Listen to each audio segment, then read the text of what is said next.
Boa noite, meus queridos irmãos. Eu saúdo a igreja com a paz de Cristo.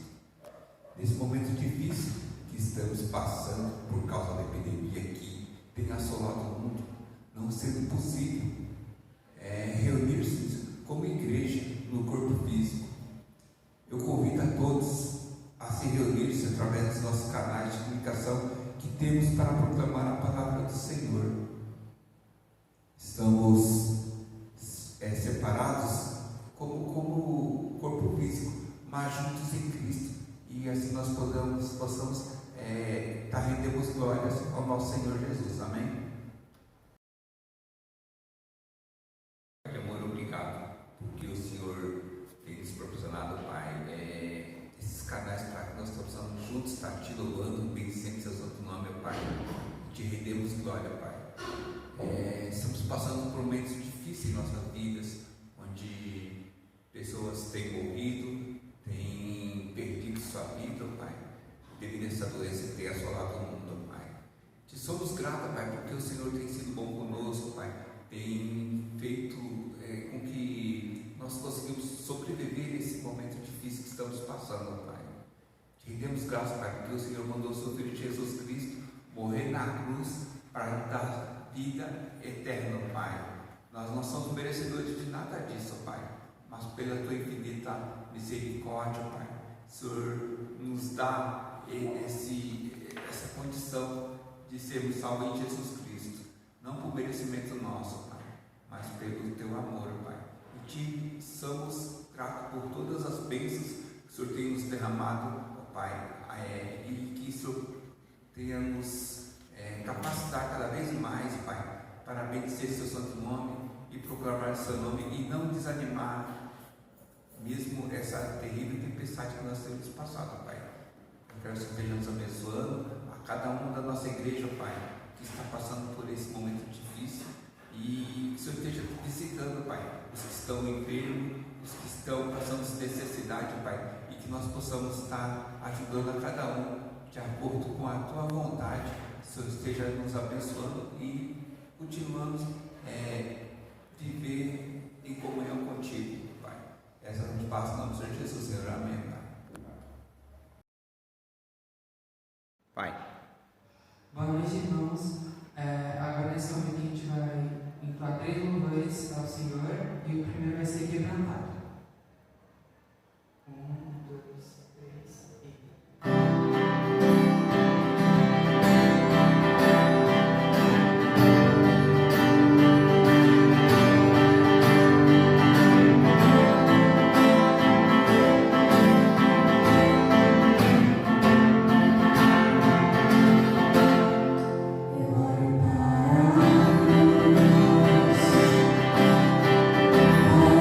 Sim.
E o terceiro cântico é Glória para sempre. 1, 2, 3,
Olá, irmãos. A nossa primeira palavra, né, do culto de hoje, a primeira das 7 palavras da cruz, se encontra lá em Lucas, capítulo 23, especificamente no verso 34, mas a gente vai ler o 33 também, que é para a gente entender melhor.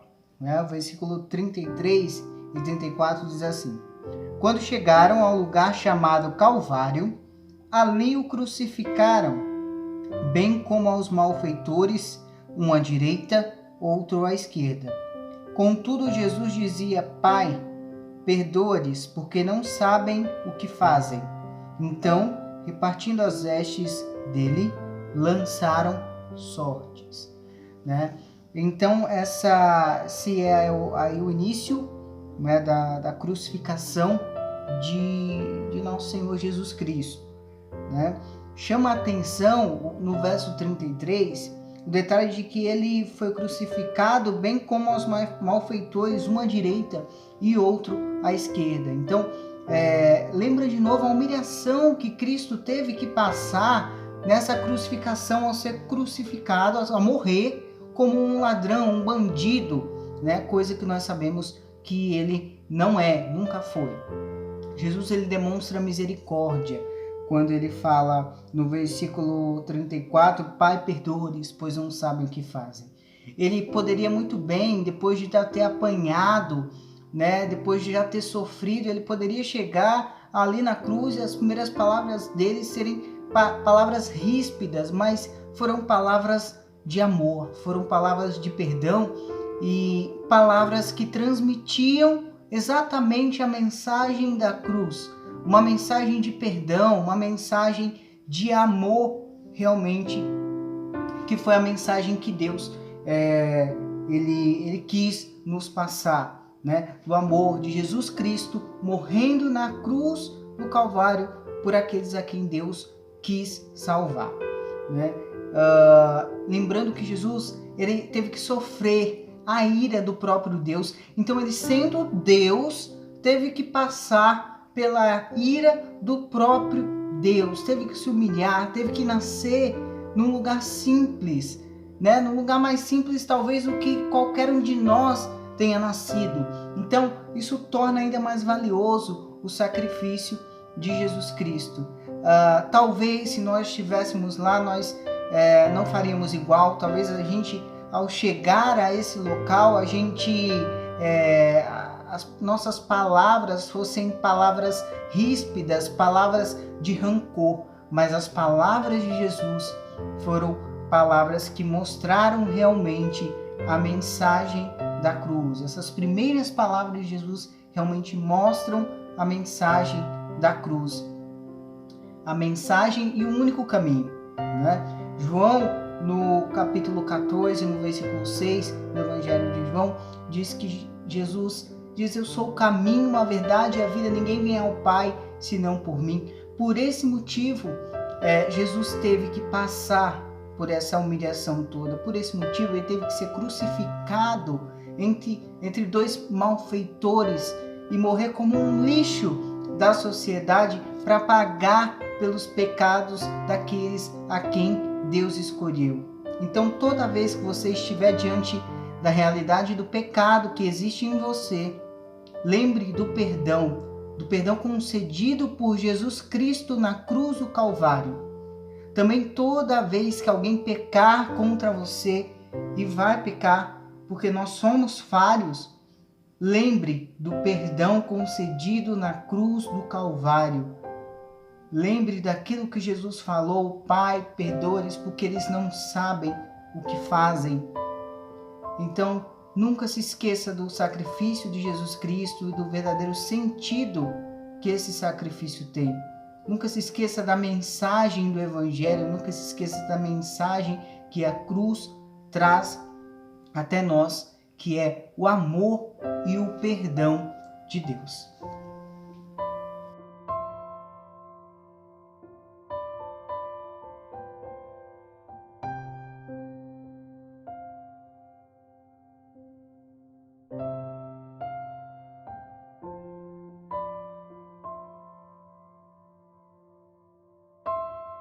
Olá, irmãos, graça e paz do nosso Deus. Uma vez que nós ouvimos aí sobre a primeira palavra da cruz, que é uma palavra de perdão, agora eu queria trazer uma rápida palavra mencionando qual é a segunda palavra de Jesus na cruz, qual foi a segunda anúncio de Jesus. A segunda palavra está lá no Evangelho, segundo escreveu Lucas, capítulo 23, verso 43. Lucas 23, verso 43.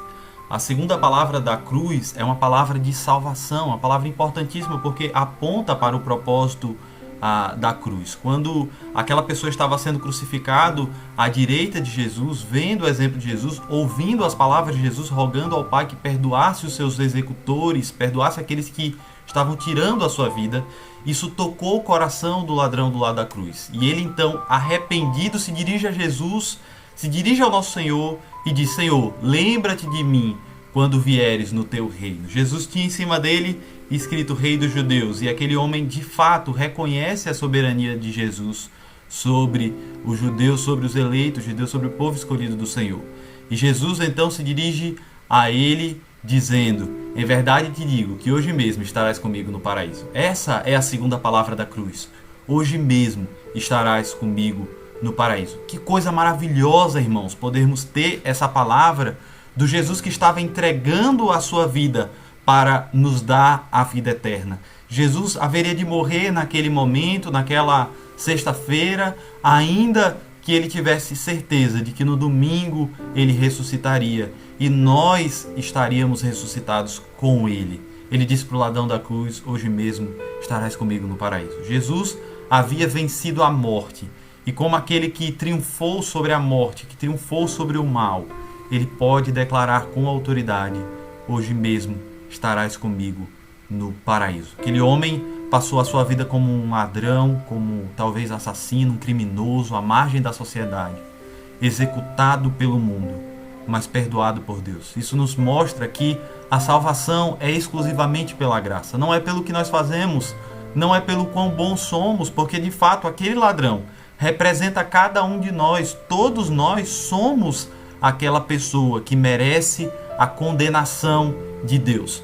Mas graças a Deus pelo sacrifício do nosso Senhor e Salvador Jesus Cristo, Ele pagou pelos nossos pecados. Jesus na cruz não era mais um ladrão, mas Ele representou todos os ladrões. Ele representou todos os pecadores, como eu e como você. Glória a Deus pela salvação do nosso Senhor Jesus Cristo.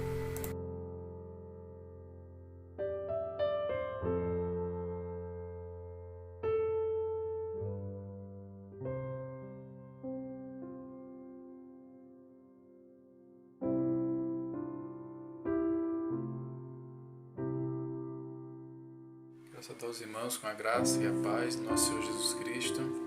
É com alegria que estamos aqui nessa transmissão e eu quero convidá-los a ouvir a palavra de Deus no Evangelho de João, capítulo 19, verso 26 a 27, em que diz que o amor ao próximo deve ir além de nós mesmos. E nas últimas palavras de Cristo na cruz, nós vemos esse amor sendo revelado como compaixão por aqueles mais fracos, para aqueles mais carentes, para aqueles que mais precisam. E Cristo na cruz, nas suas mãos cravadas, derramando o sangue no sofrimento, naquele sacrifício de muita dor, Ele ainda teve um olhar de compaixão, um olhar de amor profundo por aqueles que mais precisam, por aqueles que realmente necessitam do amor de Deus. E nesse momento de grande dor e sofrimento na cruz, Ele ainda mantém a honra de cumprir os 10 mandamentos, de cumprir a lei do Senhor, como está escrito em Êxodo capítulo 20, verso 12, em que diz que honra teu pai e tua mãe, para que se prolongue os teus dias na vida aqui na terra. E Deus, a pessoa de Cristo, ainda cumpre os mandamentos de Deus e numa situação difícil, na cruz, de dor, uma situação à parte, Ele nesse momento de sofrimento ainda cumpre o mandamento de Deus com relação à sua mãe, com relação ao seu irmão João, que estava do lado dela. Então é importante, irmãos, que nesse olhar tão misericordioso, como diz no texto, Ele teve compaixão com sua mãe e com sua família. Certa vez houve um jovem que, para ser livre de sua mãe, alugou uma casa para ela morar lá. E todos os meses esse filho levava uma cesta básica para ela. Todos os meses, até o dia em que notou que a casa estava trancada. E quando ele foi tentar entrar, a porta estava totalmente fechada e precisou de ajuda para poder entrar nessa casa. Tiveram que arrombar a porta. E ao entrar na residência, encontrou aquela senhora idosa, já falecida há vários dias. É triste, irmãos, ver cenas como essas, mas na época de Jesus isso também acontecia. Em Marcos, no Evangelho de Marcos, capítulo 7, verso 11, Jesus repreendeu os judeus porque ele viu que muitos deles descumpriam esse mandamento. porque eles consagravam suas propriedades, seus bens pessoais, consagravam ao Senhor, deixando assim seus pais desassistidos, deixando seus pais assim sem qualquer ajuda para sua velhice. Simplesmente eles burlavam a lei. De maneira jeitosa, eles invalidavam a lei de Deus. E Jesus os repreendeu com muita força por causa disso. Jesus repreendeu que esse tipo de consagração não honra a Deus, porque quebrava a lei mais importante, que é amar o próximo como a si mesmo, expresso no 5º mandamento, como honra teu pai e tua mãe. E honrar pai e mãe é cuidar. Custe qualquer coisa, é cuidar. Mesmo que não custe nada, perguntamos, será que temos dado o devido valor? É importante que temos esse princípio em nosso coração. Jesus, numa situação adversa, numa situação difícil, ele não deixou de olhar com um olhar misericordioso para aqueles que mais necessitam. E na situação de dor e sofrimento, mesmo assim, ele exerceu o mandamento de Deus com honra e glória. E como os discípulos de Cristo, devemos fazer a mesma coisa. Não importa a circunstância, não importa a dor. Devemos cumprir o mandamento de Deus, que é honrar pai e mãe, amar o próximo. Não para a nossa própria glória, mas para a glória de Deus, para a glória de Cristo Jesus. E que essa simples palavra, irmãos, possa estar confortando o seu coração nesse dia de Páscoa, nesse dia que celebra a passagem da antiga aliança para a nova aliança. E que essa palavra que está aqui escrita em João, capítulo 19, verso 26, 27, que diz: vendo Jesus sua mãe e junto a ela o discípulo amado, disse: mulher, eis aí o teu filho. Depois disse ao discípulo: eis aí a tua mãe. Dessa hora em diante o discípulo a tomou para casa. Que Deus abençoe ricamente, irmãos. Amém.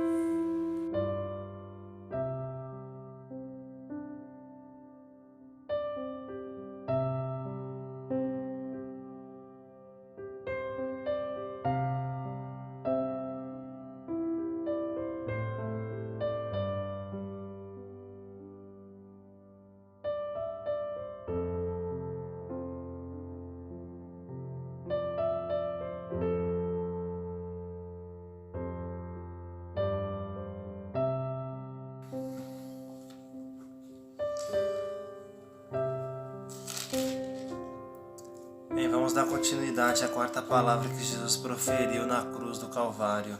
O texto de referência será o de Marcos, capítulo 15, verso 34. A hora nona, clamou Jesus em alta voz: Eloi, Eloi, lama sabachthani, que quer dizer: Deus meu, por que me desamparaste?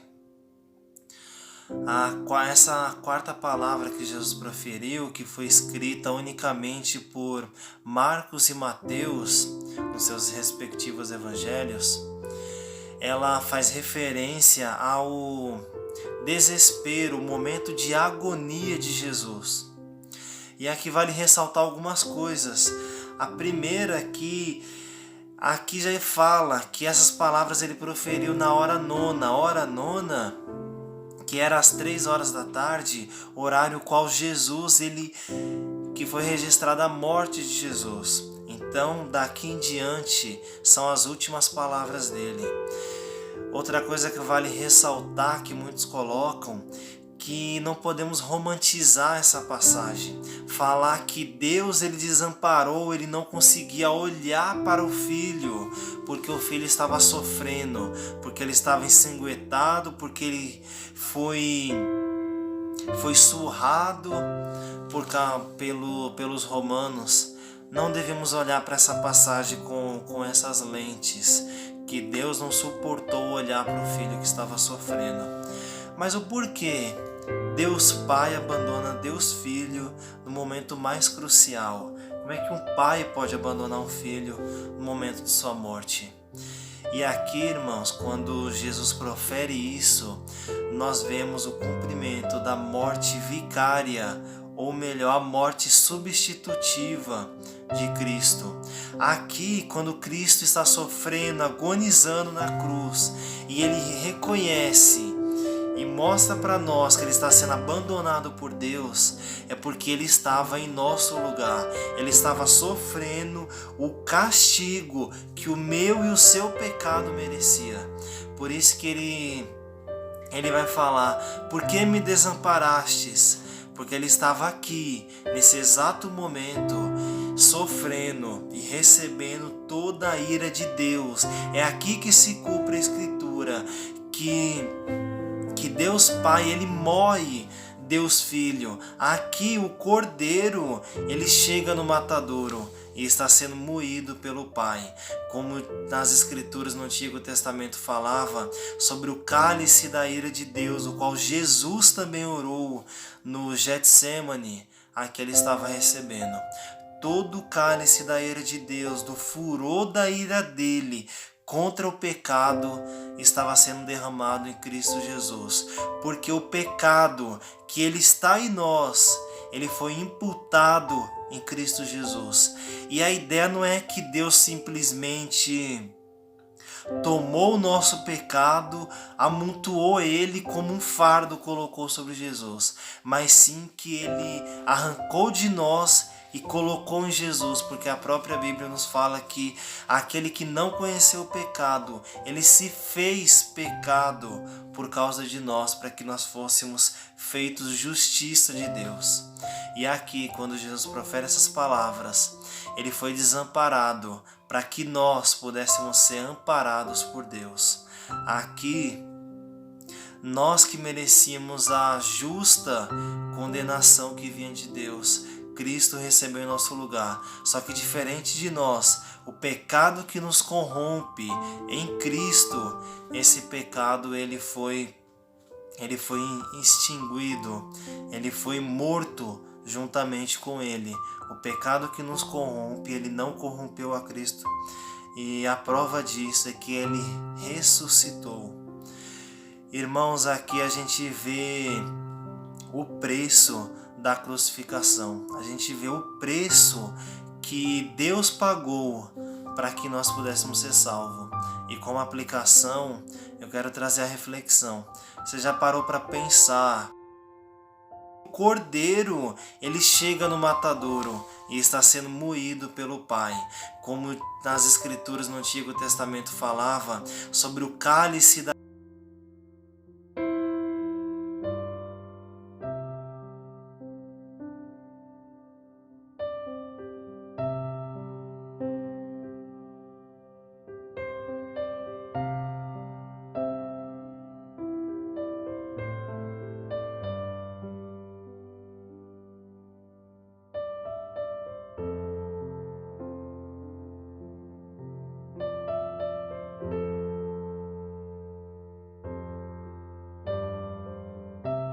ao nosso estudo sobre as 7 palavras de Jesus na cruz, vamos ler o Evangelho de João, no seu capítulo 19, versículo 28 e 29.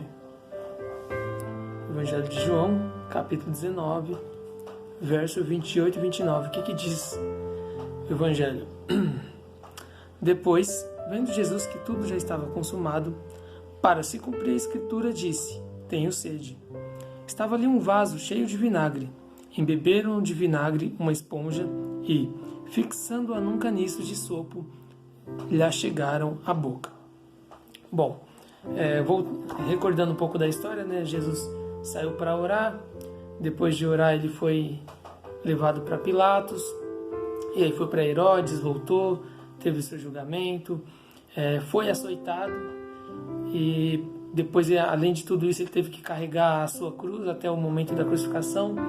E ali na cruz ele já estava horas ali agonizando, né? Então o corpo de Jesus já estava totalmente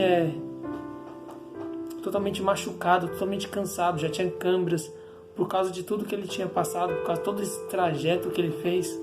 Então é normal que um corpo humano, depois de muitas atividades, muitos exercícios, ele peça líquido. E o corpo de Jesus também pediu líquido.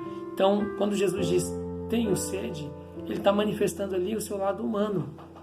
Então, muitos que no começo da igreja cristã começaram a levantar hipóteses ou teorias em que, por Jesus ser Deus, ele tinha uma divindade, então ele não poderia ter um corpo físico porque ele é espírito. Então, que eles levantavam que se ele é espírito, ele não pode ter um corpo físico.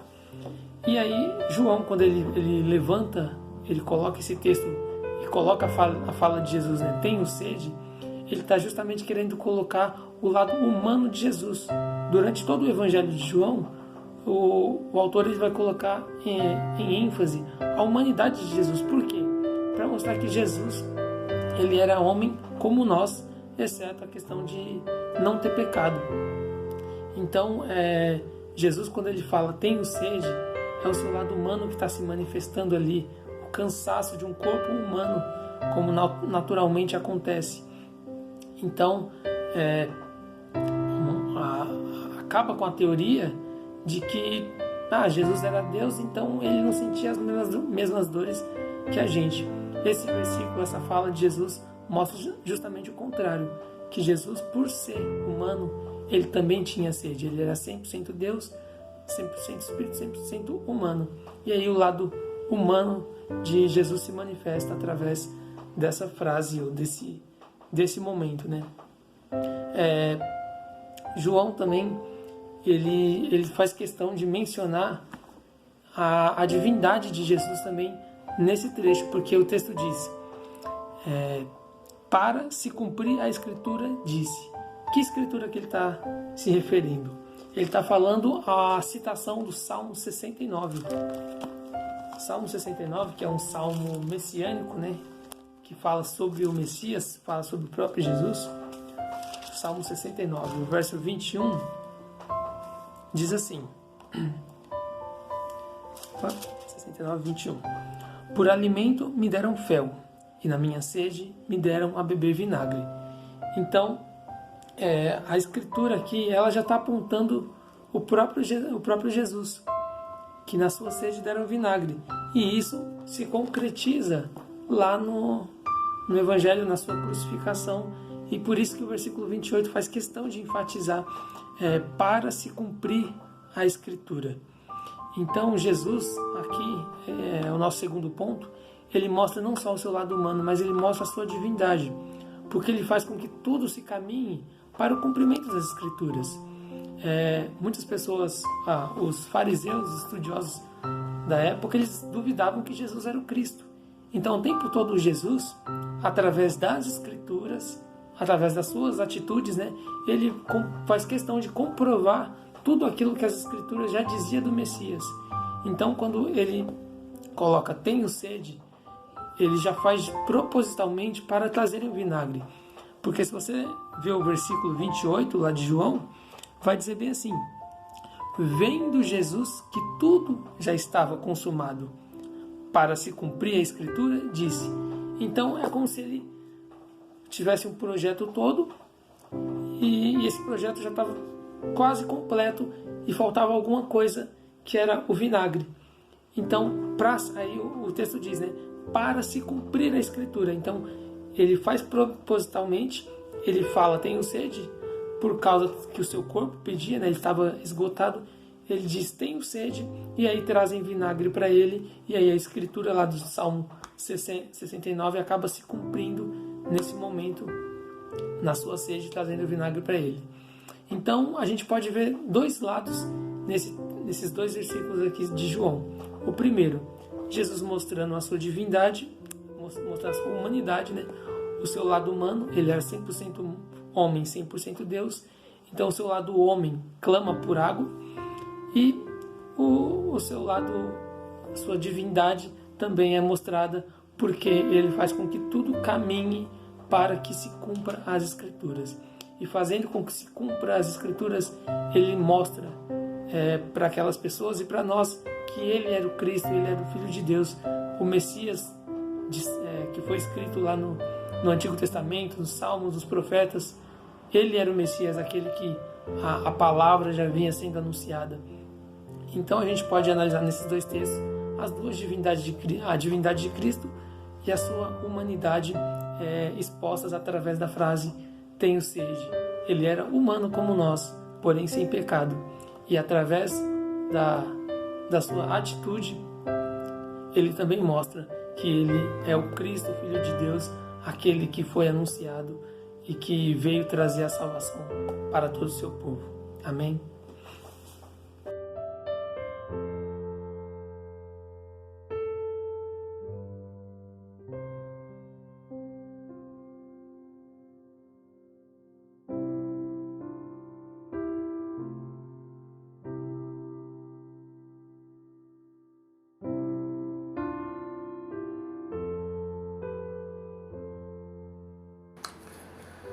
Paz do Senhor, irmãos. Amém? É uma honra e uma alegria poder estar compartilhar um pouco da mensagem de hoje com vocês. Gostaria também de dizer que estamos com saudades, né? Sabemos que esse isolamento social ele é necessário, mas não dá para negar que estamos com saudades todos, tanto eu quanto a Beth. Mandamos um abraço bem forte aí para vocês. Bom, eu gostaria de trazer então uma parte da mensagem que está em João, capítulo 19, versículo 30. Os irmãos abram suas Bíblias, eu já vou ler aqui, que diz o seguinte: quando, pois, Jesus tomou o vinagre, disse, está consumado, e inclinando a cabeça, rendeu o espírito. Meus irmãos, eu gostaria de trazer uma pequena reflexão sobre o que significa essa frase que Jesus disse na cruz, está consumado. Meus irmãos, nós temos que entender que desde antes da fundação do mundo já existia Deus, Deus Pai, Deus Filho, Deus Espírito Santo, ambos onipresentes, oniscientes e onipotentes. E é interessante que Cristo desde então já sabia o seu propósito, ele já sabia para que viria ao mundo, né? Ele sabia que haveria de sofrer, ele sabia que haveria de se alegrar também, mas que haveria momentos de sofrimento, de solidão, até culminar na morte da cruz. É interessante que Cristo ele não se exime de sua missão. Pelo contrário, ele se dispõe, se coloca à disposição e ele quer fazer a vontade do Pai. A Bíblia deixa bem claro isso em diversas passagens, que a vontade dele é fazer a vontade do Pai. E ele vai até o fim com isso. Devemos lembrar que Jesus foi açoitado pelos romanos, sofreu açoites, sofreu bofetadas, injúrias, foi colocada uma coroa de espinhos na cabeça dele, e aposto que de uma maneira que não deve ter sido gentil. E mais interessante ainda que isso tudo foi antes da cruz. Então Cristo sofria, e ele já, conforme ia se aproximando o tempo de ir até a cruz, Cristo já sofria bastante. Ele já imaginava, e ele sofria a ponto de, lá no Getsemane, ele até ter chorado sangue. Então isso dá uma medida da angústia que deve ter sido esse momento. Mas Cristo em nenhum momento se esmoreceu ou se eximiu da sua missão. Ele sabia para que tinha vindo e ele sabia o que tinha que fazer. E ele se coloca à vontade do Pai para fazer isso, né? Ele fala, Pai, se possível, passa de mim esse cálice, mas que se faça a tua vontade. Então ele se coloca à disposição. E nós vemos Cristo nesse sentido, se esforçando, sabendo das dificuldades, lutando e sofrendo, até o momento em que chega a crucificação e ele coloca, está consumado, nessas palavras, antes de entregar o Espírito. Irmãos, nesse momento nós vemos que o propósito de Cristo havia sido cumprido. Cristo ele veio com uma missão, ele veio com um propósito. Ele não se eximiu, veio para fazer a vontade do Pai, porque ele sabia que o sangue havia de ser derramado em favor dos seus filhos. Devemos nos lembrar que nós, os escolhidos, já havíamos sido predeterminados antes da fundação do mundo para isso, então seria necessário isso e Cristo se predispôs a isso. E ao pronunciar está consumado, Cristo para de sofrer naquele momento tudo que ele já havia sofrido, né? Ele se dispôs, ele veio, ensinou, sofreu muito, porém tudo isso para chegar neste momento onde tudo havia se consumado, todo aquele sofrimento haveria valido a pena. E é interessante porque imaginemos como que deve ter sido a alegria nos céus quando isso aconteceu, né? Jesus mesmo falou que havia uma festa grande no céu quando uma pessoa se convertia. Imagina como deve ter sido essa festa quando Jesus venceu na cruz. Apocalipse, lá no capítulo 5, se eu não me engano, nos dá uma ideia breve, quando os anciãos louvam a Deus e clamam a altas vozes, glória ao Cordeiro de Deus. Então, irmãos, Cristo venceu. Mas por que ele sofreu tudo isso? Por que ele padeceu por tudo isso? Irmãos, foi por nós. Nós não merecíamos. Se nós fôssemos por nós mesmos para podermos nos salvar, nós não conseguiríamos, mesmo que morrêssemos, porque uma vez que nós morremos, morremos. Nosso sangue não tem valia porque está contaminado pelo pecado. Mas seria necessário o sangue de um justo, um inocente, para que isso acontecesse. E Cristo, desde antes da fundação do mundo, se predispôs a isso. Nós somos a recompensa do sofrimento de Cristo na cruz. Quando Ele declara está consumado, Ele está querendo dizer que tudo terminou, tudo havia acabado, tudo foi cumprido, tudo valeu a pena, mas valeu a pena por vocês. Cristo tinha um relacionamento amoroso com Deus Pai, e o que Ele pede em troca é que nós tenhamos esse relacionamento amoroso com Ele e com os demais. Nós somos o seu despojo, por assim dizer. Nós somos a sua recompensa por todo o sofrimento. E hoje, será que nós podemos também declarar está consumado em nossas vidas? Declarar que Cristo é o nosso Salvador? De que tudo que Ele sofreu, tudo que Ele padeceu por nós valeu a pena? Então, irmãos, essa é a mensagem que eu quero deixar para vocês hoje. Cristo sofreu, padeceu, mas saiu vitorioso. O propósito que Ele veio, a missão que Ele tinha, Ele cumpriu a cabo nas nossas vidas. E hoje, se nós temos acesso ao Pai através dEle, que Deus nos abençoe e que nós possamos também declarar que está consumado em nossas vidas. Deixemos o homem velho para trás e andemos em novidade de vida, que é Cristo Jesus. Porque foi para isso que Ele veio ao mundo, foi para isso que Ele sofreu e foi para isso que Ele concluiu sua obra na cruz. Amém? Que Deus abençoe a todos, fiquem com Deus e que a paz de Deus os acompanhe durante toda a semana.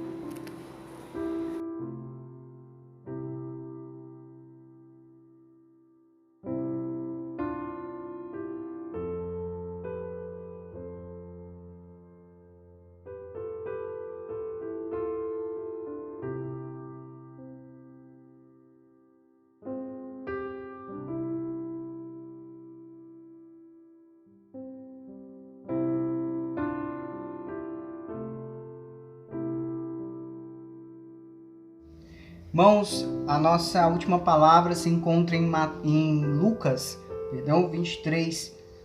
Leremos aí do versículo 44 ao 46, que diz: Já era quase a hora sexta, escurecendo-se o sol, houve trevas sobre toda a terra até a hora nona.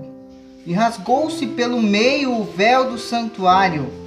Então Jesus clamou em alta voz: Pai, nas tuas mãos entrego o meu espírito. E dito isto, expirou. A primeira coisa que a gente imagina, olhando esse texto, é quais seriam as nossas últimas palavras. Assim como a primeira palavra que Jesus profere na cruz, Pai, perdoa-lhes porque não sabem o que fazem, a última palavra, as últimas palavras também são palavras de amor. Ele diz: nas tuas mãos entrego o meu espírito.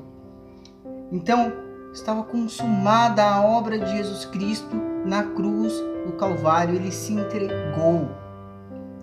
Mas essa entrega de Jesus, ela foi finalizada aqui na cruz, mas ela já estava pré-determinada por Deus. Durante toda a eternidade, durante todo o ministério, Jesus Cristo já sabia da sua missão, já sabia que tinha que morrer na cruz do Calvário. Jesus se entregou por amor. Lucas, que era médico, relata que ele expirou. Jesus, mesmo totalmente debilitado fisicamente, tinha plenas condições, porque também era Deus, de sair daquela cruz, de se curar, de levantar, de acabar com todas as pessoas que haviam o colocado naquela cruz. Mas ele resolveu não fazer isso, por amor. Jesus não foi orgulhoso, mas ele realmente amou. E o que nós temos que nos perguntar é se nós temos obedecido realmente ao nosso Deus, se nós nos entregamos realmente ao nosso Deus, não só nas nossas palavras, na nossa profissão de fé, mas na nossa vida. Nós temos realmente nos entregado a Deus. Mesmo em meio a tantas coisas que nós podemos fazer no nosso dia, nós temos entregado o nosso tempo a Deus, a nossa vida a Deus, a nossa oração a Deus. O primeiro pensamento do nosso dia tem sido a Deus.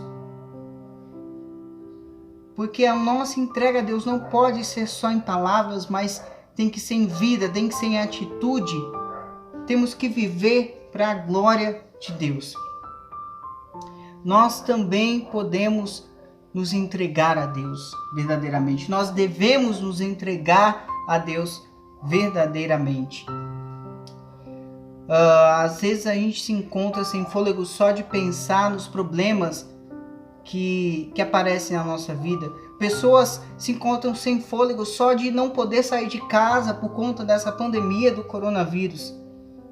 Mas quando você se entrega verdadeiramente ao Senhor, você pode descansar em paz, mesmo em meio às tribulações, sabendo que a sua paz não vem do quanto você tem na poupança, não vem da cura do coronavírus ou da compra boa que você fez, mas vem do Pai ao qual Jesus se entregou e do Pai ao qual você também pode se entregar verdadeiramente agora.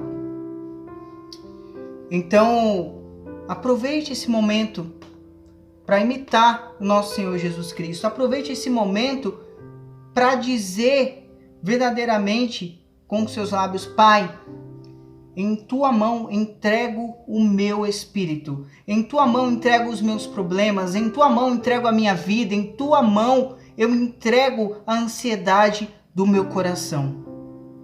Imite a Jesus, aproveite esse momento para imitar a Jesus, lembrando do seu sacrifício. Entregue a sua vida ao Senhor. Diga com a sua vida: Pai, em tuas mãos entrego o meu espírito.